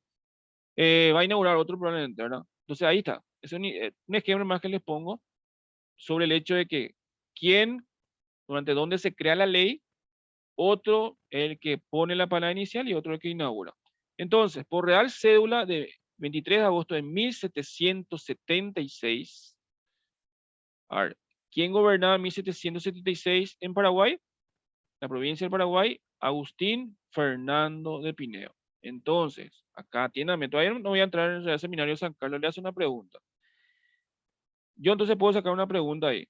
Durante la gobernación de Agustín Fernando de Pinedo, en el Río de la Plata se crea 2 puntos. ¿Qué se crea? En 1776.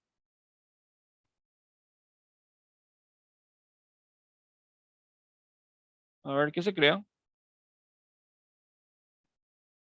¿El virreinato de dónde?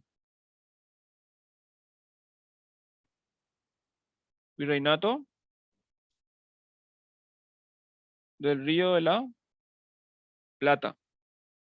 Se crea en 1776. Bueno, hasta acá vamos a hacer, perdón, gente, yo ya me paso toda hora y nos vamos a hacer otro examencito. Ahora vamos a terminar esa parte. Hasta acá hacemos hoy, entonces hasta el seminario de sacar. Ahí vamos a retomar la próxima clase. Entonces, un ratito. ¿Están ahí? ¿Me están siguiendo? Bueno, vamos a hacer. ¿Qué preguntas nos hemos quedado? ¿Recuerdan? O no creo que se recuerdan, ¿verdad? Pero vamos a hacer a partir de acá. Igual si ya hicimos, vamos a volver a reiterar. Bueno, entonces le voy a proyectar otra vez. Ratito, si tenemos 15 minutitos todavía. Bueno. ¿Se divisa ahí el examen? ¿Me puede indicar? Sí, Se ve, profe. profe. Sí, Perfecto. profe. Entonces vamos a quedarme acá. Este para mí que ya hicimos. Sí. Esa parte todavía no llegamos. Todavía no llamamos. Perfecto, señor. Excelente. Ahí quiero llevar. Acá. Acá está. Doña Mencia. Acá está. Perfecto. Acá no hemos quedado porque justamente eso dimos hoy. El que dirigió la expedición en la que vino al Paraguay, inicialmente Río de la Plata, ¿verdad? Doña Mencia Calderón de Sanabria, ¿quién fue? A Juan ver, de Salazar y Espinosa. excelente. Muy bien. Bueno, esto es una forma de enseñar también para que ustedes relacionen siempre, ¿verdad? Juan de Sanabria dirigió la expedición, pero el tipo murió, ¿verdad? Domingo Martín Irala, no, él estaba en Paraguay, en la provincia del Paraguay. Hernando Arias Saavedra, ni nació todavía, ¿verdad? Ni nació. Álvaro Núñez Cabeza de Vaca, se le echó hace poco, no estaba. Entonces, yo veo acá las cuatro opciones y no son, ¿verdad? Por ende es esa y las otras no pueden ser. Por eso cuando ustedes hacen una lista, una pregunta, por ejemplo, y eso le dije ya la vez pasada, va a haber 5 preguntas aproximadamente que ustedes no van a saber la respuesta si no es menos, ¿verdad? Pero máximo 5. Son casi que voy a estudiar en demasía y no vas a saber, pero puedes relacionar las opciones y al relacionar las opciones ahí vas a saber cuál, por ejemplo, si ustedes no sabían, ¿verdad? Les pongo nomás el ejemplo para que ustedes analicen de esta forma y así tienen que rendir, gente. Si por ejemplo ustedes no sabían quién fue el que lideró, ¿verdad? La expedición de Doña Mencia, ustedes hacen así. Juan de Sanabria, no, él es su esposo, no va a ser. Domingo Martín Hidalgo, no, él estaba en Paraguay. Este Hernando, este ni nació. Este se le expulsó hace poco. ¿Se entiende? Yo no sabía cuál fue. Entonces, hago descarte ahí porque yo estoy analizando mis opciones una tras una y yo veo ahí.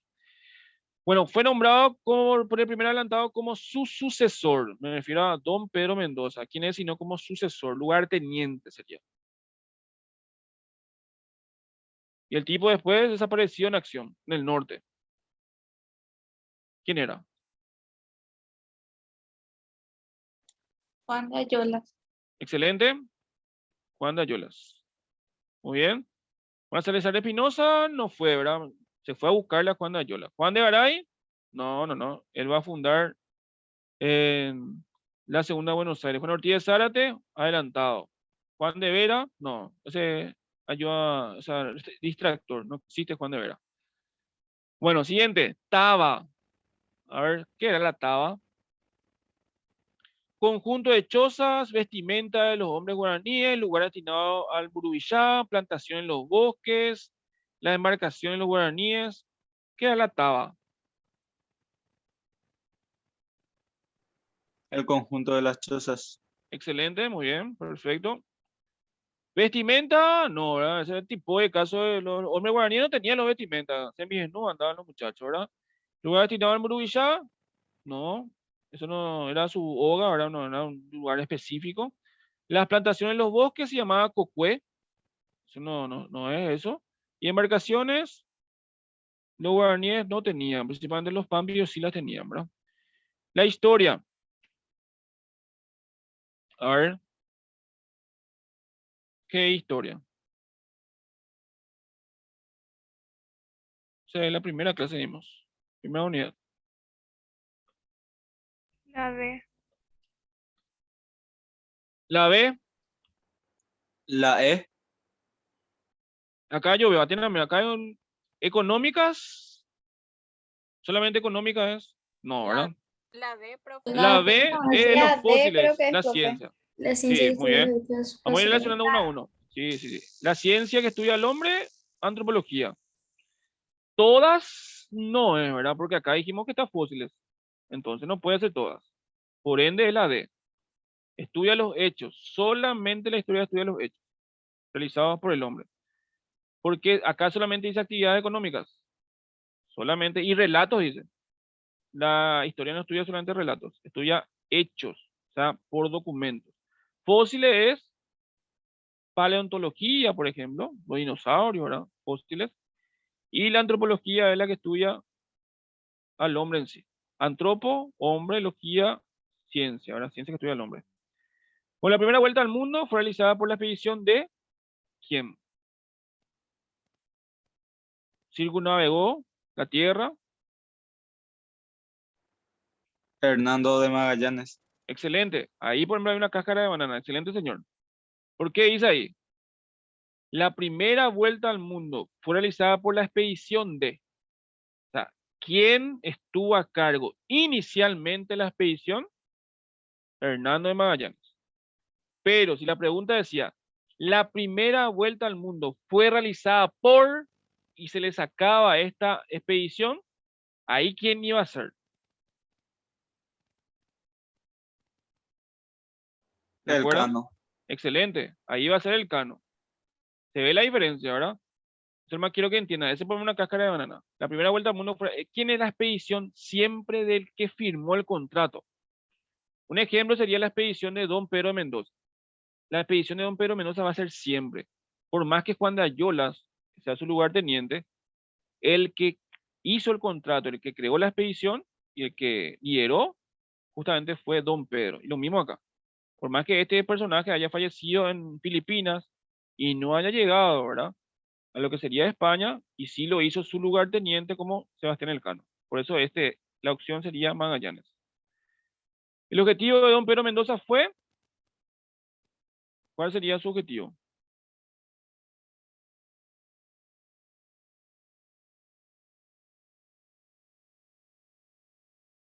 ¿Recuerdan cuál era el objetivo de Don Pedro Mendoza? Hoy hice una introducción justamente de eso. A ver. Yo le dije ya en su momento, todas son correctas, no va a salir. A y B son correctas, no va a salir, ¿verdad? Pero es una idea para que ustedes practiquen, solamente para que ustedes vean la posibilidad, ¿verdad? Por eso yo le pongo los ejercicios de esa forma. Pero no va a salir de esa forma, ¿verdad? ¿Cuál sería ahí la respuesta? Fundar tres fuertes de piedra, ¿verdad? Sí, ¿verdad? Llegar al Perú, ¿verdad? Sí, ¿verdad? Porque era fuerte de piedra, no le decía fundar ciudades. Por ende, A y B son correctas. Esa es la opción correspondiente. Siguiente. Las tribus del Chaco, ¿cómo se le conocían?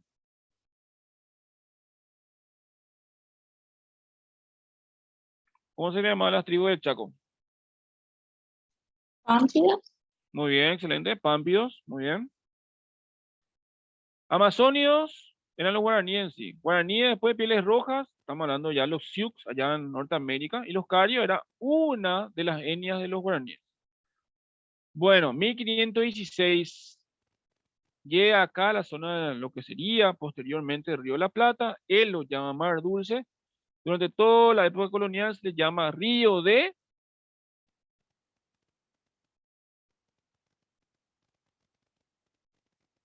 Solís. Excelente. Muy bien. Juan Díaz de Solís. Se le llamó justamente Río de Solís. Él le llama Mar Dulce, ¿verdad? Porque prueba el agua, es dulce. Pero en ese momento él le llama así, pero se le llama Río de Solís, lo que sería Río de la Plata. Perfecto. Vasco de Gama, ¿verdad? O Vasco da Gama en portugués. Fue el primero en llegar a dónde? 1498. Me refiero a esa, específicamente a esa fecha.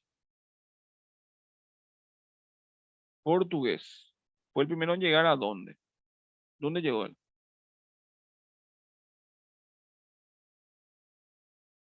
A ver.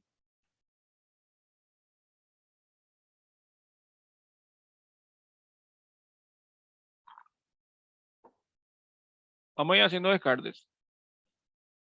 Mar del Sur, Vasco Núñez de Balboa. Sería lo que es Océano Atlántico, paso al Pacífico, ¿no? Océano Pacífico, Mar del Sur. Y las Azores, no tiene nada que ver, ¿verdad? Eso cercano ya a lo que sería África. Calicut, ¿sí o no? Calicut es Calcuta, ¿verdad? Sería parte de la India.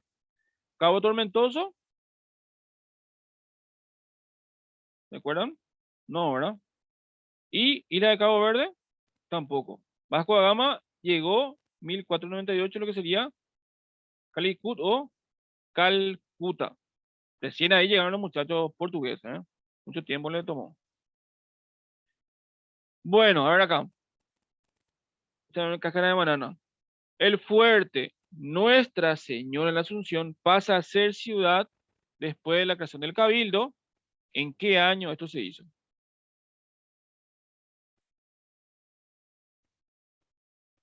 1541. Excelente, muy bien. A partir de este momento ya deja ser fuerte Nuestra Señora de la Asunción y es una ciudad. Cuando se funda el Cabildo, es ciudad.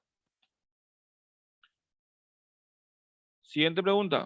En el periodo de exploración que nosotros acabamos de determinar, que es la conquista, se llamaba derroteros, o se denominaba derroteros ¿a dónde? ¿A qué? ¿A qué se le denominaba derroteros?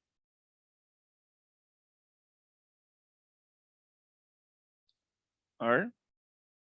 Las fortalezas, las rutas, los pueblos, los lugares, los vencidos. Esta es una cáscara de banana.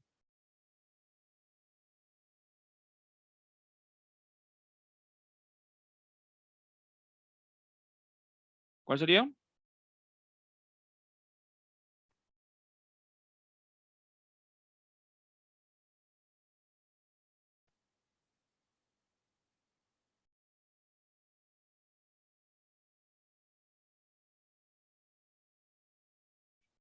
A ver.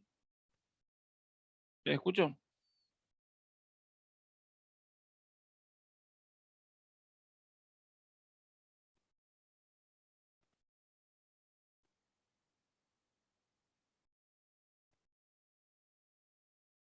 No se sientan mal si El me B no dicen puede de ser, forma profe. errónea. Excelente. Así mismo. Las rutas son. Derrotero se llama ruta, por eso se llama. Qué feo derrotero te digo, ¿verdad? Qué derrotero más complicado, ¿verdad? Bueno, derrotero se refiere a la ruta. Siempre se suele decir, por ejemplo, a nivel de cronograma o fixture, ¿verdad? Cuando hay, por ejemplo, unos equipos, dice, ¿qué derrotero más grande, ¿verdad?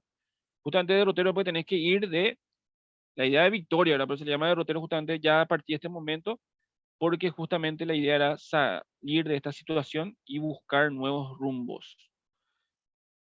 ¿Quién fue el que transportó la Real Provisión del 12 de septiembre de 1537 de lo que sería España, ¿verdad? A América? ¿Quién sería el que hizo esa acción?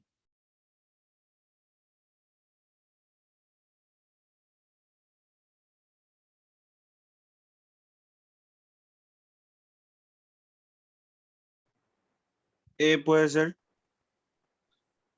Sí, señor. El tema está acá lo siguiente. Alonso de Vera de Aragón. Qué pesado que sos, profesor. ¿Por qué lo pone cáscara de banana acá?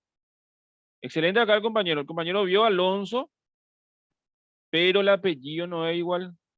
El apellido es Cabrera. Entonces, el A. Ahí, por ejemplo, Alonso está correcto, nombre, pero el apellido es Alonso Cabrera. Este es el correcto. Y este es un nombre ficticio, ¿verdad? No existe. Solamente para que ustedes vean nomás la posibilidad que puede haber cáscara de banana en todas las opciones. Por eso hay que analizar siempre las opciones de la pregunta. Siempre hay que analizar las opciones. Por más que sea algo que vos mirá acá exactamente, tenés que analizar uno a uno. Por eso yo le estoy dando su tiempo a ustedes, ¿verdad? Para que vayan analizando. Después yo le voy a pasar en el grupo de WhatsApp para las personas que ustedes también vayan analizando, ahora vayan haciendo esto de forma minuciosa, para por lo menos tener una idea, ¿verdad? De un examen previo que la idea dijimos que vamos a hacer tipo un maratón, ¿verdad? Entonces, vamos a tener varias pruebitas para que ustedes también vayan analizando esto. Bueno, hasta aquí va la clase de hoy. ¿Alguna pregunta sobre todo lo que vimos hoy? ¿Una duda específica? Me acuerdo entonces del grupo de WhatsApp de ustedes para que yo pueda pasar nuevamente la información de... Pero no hoy, ¿verdad? Yo tengo otra clase ahora, entonces no voy a poder. En el transcurso de estos días les voy a pasar nuevamente las presentaciones de las siguientes unidades también. Y este examencito también que tengo, le voy a pasar, sin problema. ¿Una pregunta específica?